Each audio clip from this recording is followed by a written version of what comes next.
Hi, sorry, I just needed a moment there to regroup from the last one, but actually I'm not sorry, I'm human, but I do want to power through these to get this done so I can move on to something else. But anyway, so Jeff had just moved out about 3 months before the car accident, and before he passed away, and I think this is important to say because a lot of people are going through this, so I'm going to go ahead and add this part in there. I felt a lot of guilt for a long time that I had just talked to him about moving out 3 months prior.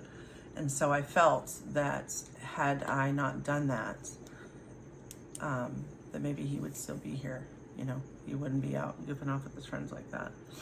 And my father, who sold him that bug, to this day feels responsible. No amount of us trying to convince him that he had no control over that. That's what he deals with. So, we really just do the best we can with what we have at the time. And that's the only way you can approach that. But anyway, to the good stuff. Visitation. So this is really cool. And you know, I actually did a paper on it in college. Maybe I should, I'm just gonna go with it. I remember it like it was yesterday. So we had gone to his, about 4 days later, we went to his celebration of life. And you know, Jeff was the kind of person that lit up a room. I mean, he truly did. His friends were my friends. Like I would call my friends and they'd tell me he's over there and I didn't even know. He got along with everybody, and he was very goofy and fun and dorky sometimes, and non-judgmental and down to earth, and just really, really fun. And I was always the responsible one, the serious one. And I remember being really impressed at the celebration of life, at the caliber and the diversity of people that showed up to pay respects to him. And all walks of life. People from the lowest places in their most difficult times to very successful businessmen. I mean, he touched many, many lives in many, many ways. And it was actually pretty cool to see. But anyhow, the following day I was completely devastated, and I couldn't believe that he left. I know that I'm having problems with this view here, but until I get a new setup, this is what I'm dealing with. So sorry. Not sorry. Damn, why do I keep saying sorry? I gotta stop saying that. I mean, what am I sorry about? Anyway, so the next night, I was completely lost. I can't go to my mom. My mom's completely devastated. She's lost her son. My dad's a little more stoic, and reasonable and business minded, and he's just a little more, So I go to have a talk to him, maybe to get some guidance. So I go to his house, and he's out doing what he does, how he deals with things, and he was out playing pool to try to get his mind off of it, I guess. And so I was up till about 1:30 in the morning talking to his girlfriend, and my little one had, he's only a year and a half at that point, so he had fallen asleep, quite a while before, and I was going to drag him out in the night. So I decided to stay the night, and I went and slept on the couch in the living room.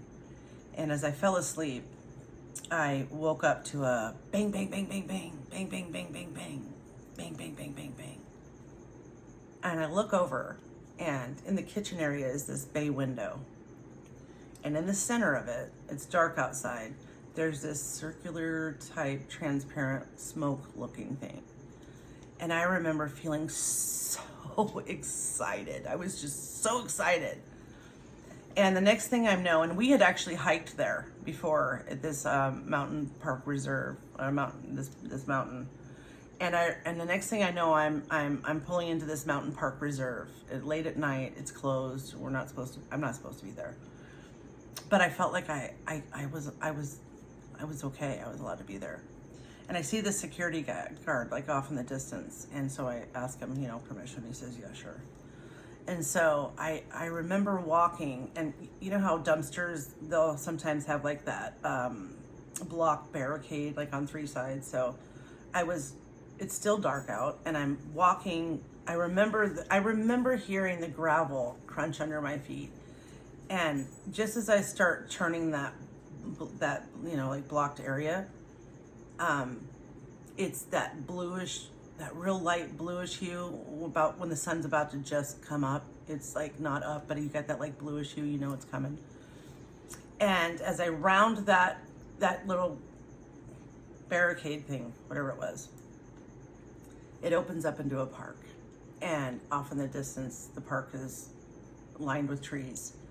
And there's this picnic table directly in front of me. And Jeff is sitting in the center of the seat on the opposite side of the picnic table. And I'm just looking at him. And I'm thinking, oh my gosh, I have so many things I want to say. I have so many things I want to ask him. I have so many things I want to tell him. Like, what's most important? I know we only have a moment. And in the meantime, I have to tell you that the amount of the intensity of the emotions, it was like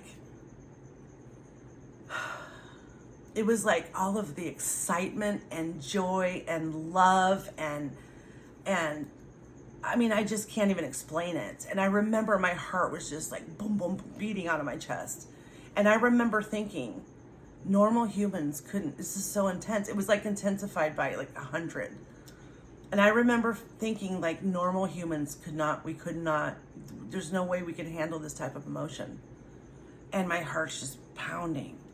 And I remember sensing like a little brother presence next to me, and I just assumed it was him younger. I didn't see anyone. I just felt like my little brother was standing next to me, but him younger. And I said, go get mom. She's not going to believe this. And so I turned back to my brother, and I realized he has heard all my thoughts. He was just sitting there waiting for me to finish. And so I finally say to him, what are you doing? Where have you been? I've been waiting for you. And he says one thing to me. He says, I've been trying to wake you up.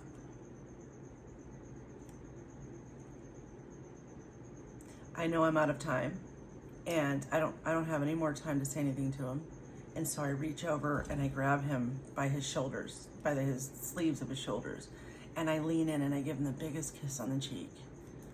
And I just telepathically, I didn't know it telepathically at the time, but we had a conversation. I said, I love you.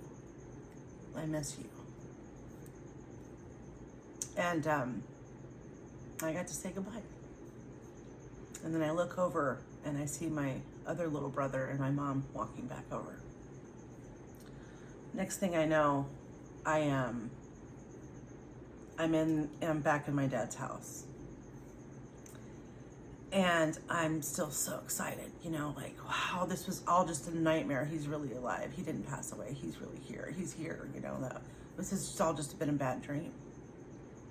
And as I look over into that kitchen area in the bay window where I had looked before I left, the sun is now just starting to come up. Like, it's actually not blue anymore. The sun is coming up. It's daylight. It's becoming daylight. And I can see that there's a faucet down there, and it's got a leak, and so there's steam coming up. And now I'm devastated because that wasn't him. That was steam from the faucet. And I was so upset and so devastated that I start to walk away as the pain starts to set in again, that this is real. And just as I just turn back and look at that window, and just as the sun's coming through, I look at the window, and there's knuckle marks on the window. Who was there? That was real. And now I actually wake up. And I hear snoring on the other couch. And I thought, okay, this was all just a crazy dream. Like this never happened. He's still here. I just had a crazy dream. And so I'm not familiar with where my dad's furniture is. I know there's a floor lamp there, and I'm trying to like find it. I'm like so excited. I'm trying to find it to turn it on. And I get it, I turn it on, and then I can see it's my dad's dog snoring on the other couch. So I go over into the little kitchen area, to his dining room area, and I find a paper and a pen, because I need to jot this down. I don't want to ever forget this. So I'm trying to write down really quick, the things I remembered. And I see a flash of light, so I look up it's a china cabinet with a mirror and backing. And I can see the reflection of my dad's headlights coming up the little hill there. And so I'm sitting at the table, and I thought, there is no freaking way I'm telling my dad this, because he's gonna think I'm crazy. And I had no intention of telling him whatsoever. But he walks in, and he comes down the hall towards me, and he says, "What's the matter with you? You look like you've seen a ghost." And I thought, well, it's funny you say that. And so I tell him the whole story. Of course, he looked at me like I was nuts. I didn't talk much more about that after that. But I know. I saw my brother, and I got to talk to him. And I don't care what anybody ever says ever, or what they think was some psychological thing I drummed up, because I went through that process too. And I know in my soul, I sat there with my brother. Now, here's the interesting thing. When I woke up out of all that, and I was remembering the scene, it was kind of weird. It struck me, it stood out, that why was my brother wearing a flannel shirt like my uncle used to wear, my Uncle Randy? And he was the one that was really big on getting us saved in church and all that stuff. And I thought, well, Jeff never wore those shirts. Like, why is he wearing a shirt like my Uncle Randy? And so, wow, this is 12 minutes long. That's what it is. And so I'm thinking about that, right? And then I'm actually going to stop that right there, because it's just getting too long, and we'll catch up on it later. Okay. Thanks, guys. Sorry.